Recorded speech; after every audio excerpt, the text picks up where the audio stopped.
What up? We back. We back. We black. We blessed. We at that. Everybody know I'm about to attack. We back with part 3 of the top 25 best basketball YouTubers. And so already so far we made it to the top 5. All the list is looking pretty good.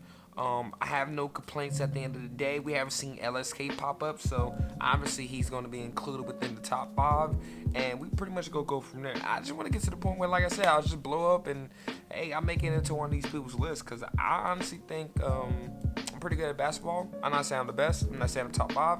I'm just saying I'm pretty good. So without further ado, let's go ahead and jump into this video. Alright? Let's get it. Now, let's talk top 5. This is where it gets real interesting. Coming in at the number 5 spot, we have the notorious YG West. Now, YG West, 3-time SneakerCon champ, just like his brother, he is a hustler. He will give his all every single possession. Now, I don't want to come off condescending, and I'm not. Just allow me to help you guys for a quick second. Despite YG scoring 20, 25, or even 31 game, the reason he still comes in at number 5 is because of how those points are accumulated. If you actually play with YG or just look at some of the footage that's out there, you'll see that when he scores, he's either coming off 1 screen, 2 screens, or sometimes even 3. And there's nothing wrong with that. What you guys have to understand though, is when we're playing with YouTubers, these guys, they're YouTube, they create content. They don't know how to switch. They don't know how to hedge and recover. That's not in their repertoire. They don't have to know that. But when you have somebody like YG who sees that and takes advantage, which again, I can't blame him for that, but as a viewer, and especially somebody who is going to judge and rank these players, you have to know the difference. It's imperative that you know the difference. Because on the flip side, when you actually play against people who every position is filled with somebody who can defend, who has defensive IQ, and a big man switches on you, who can actually slide his feet, and now you need some sauce to get by and create your own shot, those freebies are no longer there for YG. There's just no sauce in his bag. He went through the drive-thru and they forgot to give him barbecue. Checking the bag, there's no ranch. You know what I'm saying? Like, no hate, but you know what I'm saying? YouTube game, yeah, all fine and day, all day. Again, don't get it twisted again, because like even if you're open, you gotta hit the open shot. YG's knocking them down. He's no slouch. Those games are so far from realistic that you just can't weigh him the same. If I saw YG score 12 points, all off open shots, and I saw another guard score half as much, but he created each and every one of his shots, guess who I'm taking on the road with me? Guess who I'm taking to the Drew League? A nigga that can create his own shot, where there's no slouches. I'm saying I'm a nail biter. I'm sorry, guys. Sorry. Unless you're really that just good. See what I'm saying? Like, you just gotta realize it's not all about stats. I know you guys see the points from the SneakerCon games, but terrible. Again, we are talking. This is YouTube. You just gotta see past that type of stuff sometimes. Number 4. I'm rolling with Hoopin' Life. I haven't seen too many videos, but from what I have seen, he hoops. And that's really all that needs to be said. The only difference between Hoopin' Life and YG is the fact that Hoopin' Life can create his own shot. And that's very important when we're talking about a 5-on-5 situation where everybody on the court is gonna be able to play defense on an individual basis and a team basis. So where Hoopin' Life is gonna prosper is he gets past his defender, say big man comes up in the middle, Euro. Hoopin' Life has that in his repertoire. Boom, drive past defender. Again, big comes up the block, body, finish. I've seen Hoopin' Life do it. It's not just coming off a screen, open shot, boom. Which that's fine too, you need that. But who has more than that? These guys I'm naming now. Number 3, Jay motherfucking Jones. Now, I'm not gonna sit here and brag about my brother because it would seem biased, but anybody who I've named on this list so far who wants to check up for real, I got 5 racks on Jay. Cash, PayPal, whatever. Serious inquiries only. Coming in at number 2, LSK. Now, I want to start off by saying I'm not one of those guys who rank somebody solely based off height. Yes, LSK is 6'10", and yes, that height is gonna help. But if you're not using that height in the most effective way possible, down in the post, then what's the point of even arguing that point? And that's not a knock to LSK. That's a knock to whoever I heard put LSK at number 1 because he's 6'10" and he'll be able to bully anybody he plays based off his height. So that means LSK doesn't post up. He will tell you he's not gonna post. Cause I don't know if you guys pay attention, but he said multiple times that he has some type of head injury. That if it gets too physical, the health consequences can be severe. I don't know his exact situation, but he has a reason for not getting physical. And in saying that, the hype thing, it's like I said, it's gonna help, but not by that much. Not if all you're gonna do is shoot. Yes, if you let LSK shoot, he will burn that bitch. Don't let him shoot. But yeah, I honestly, I don't want to stay on this too long because I don't want to speak negatively about LSK. I will say, and let me preface this because I know anything I say that's not overly optimistic is gonna Trey's taking shots at LSK. It's not the case. It will never be the case. So let me preface this statement I'm about to make with a couple of points. LSK, great person, good ball player. I would consider a good friend of mine. The conversations we've had, they're great. He's one of the few YouTubers who can actually articulate themselves, which is really weird. There's a lot of YouTubers who can't properly articulate themselves. LSK, probably the baddest on YouTube. LSK, I ain't been looking. But let's be real, kudos. LSK has some of the most premium brand. He's getting to the bag. I could go on for days, but if we're talking about on court, from what I've seen with my own two eyes, you can tell LSK, he's 6'10", but he was one of those guys who was really tall, who seems like he didn't want to play basketball, but he was forced to. I haven't talked to him about it, but I can see that. I think any experienced ball player can see that. It's not in him like that. Does that mean he's not good? No, it doesn't. He can still beat everybody I've named so far. He's gifted. He has a height that only 0.5% of the whole earth has. But the difference between number 2 and number 1. The number 1 spot is reserved for somebody who can like go.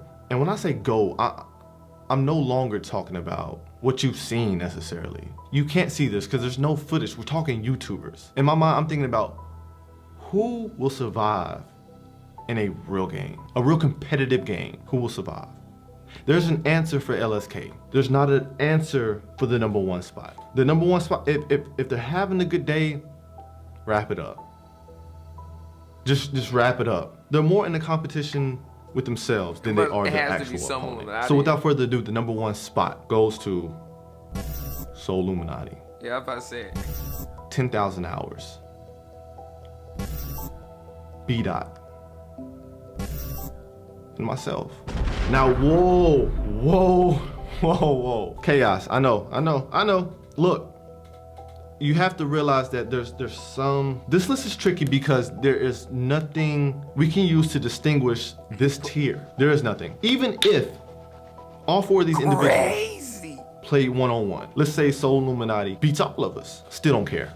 Let's say B-Dot beats all of us, one-on-one, still don't care. Because when you get to this level, one-on-one does not define how great you are in the game of basketball. That is irrelevant. The game of basketball is so much bigger. I guarantee you, if us 4 played one-on-one all day, there's not one definite person that would win every time.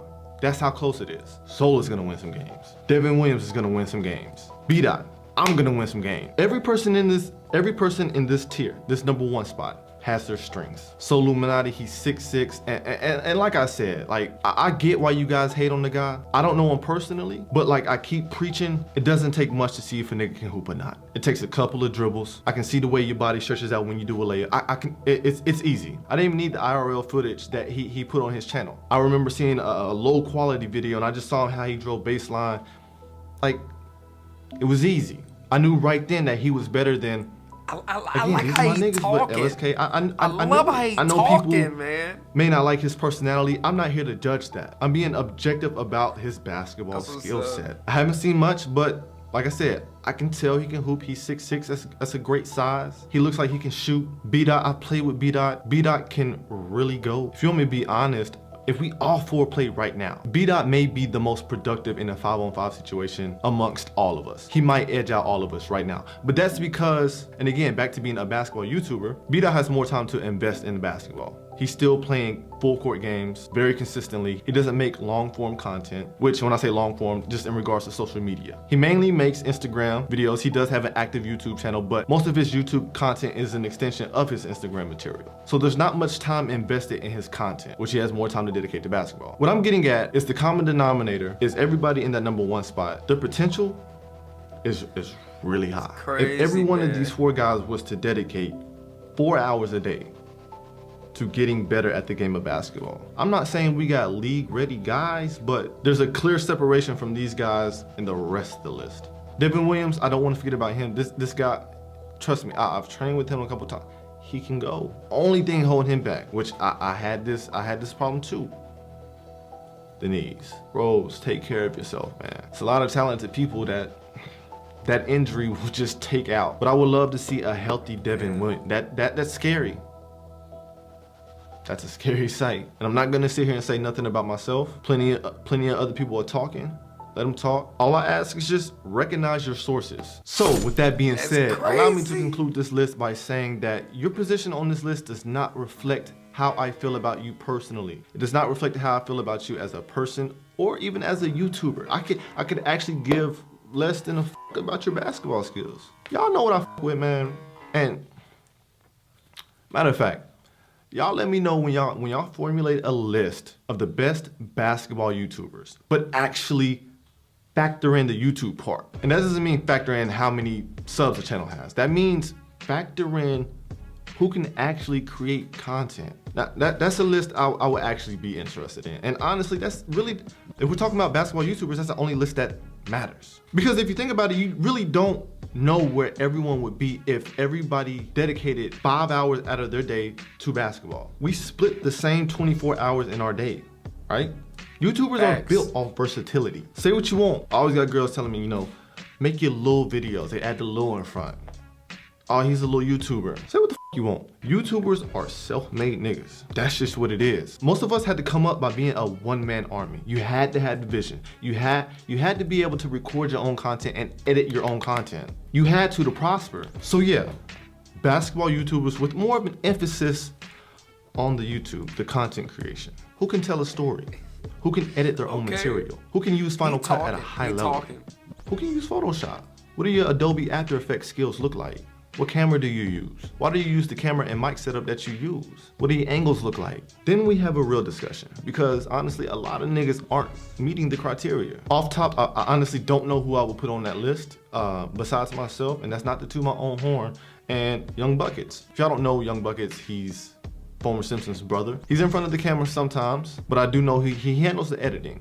And that guy knows how to tell a story through film. He's nice with the camera. He's nice with the editing, and he can hoop. And I'm not saying all these other guys can't edit. I am talking higher level though. I'm not talking about dragging the clip from the desktop and adding text here and there. But let me shut the fuck up. I just, Yo, he going this in. happens when I'm quiet for so long about a certain situation. It just kind of builds up. But yeah, what do I know? But for real though, somebody make that list. The real best basketball YouTuber list. Weigh in both sides. How skilled are you in both areas? Again, let me throw it out there just because I know it's gonna rub some people the wrong way.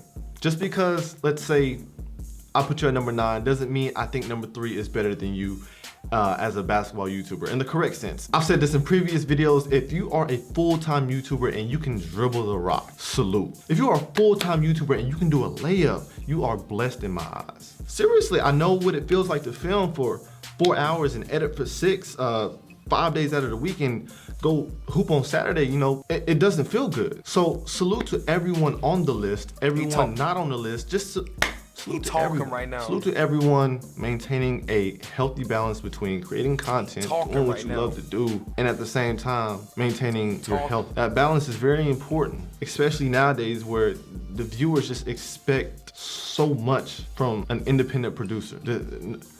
These YouTubers don't have a team behind them. This is not TV, but yet you still try to please your viewers, which is commendable. I salute that. I'm gonna shut the fuck up. Y'all have a blessed day. Alright, that's all she wrote for that video. It was kind of long a little bit, so I'm just gonna go ahead and tell you, make sure you like, comment, subscribe, do all that good stuff. I'm coming with you guys with fire content, back to back to back. We do this.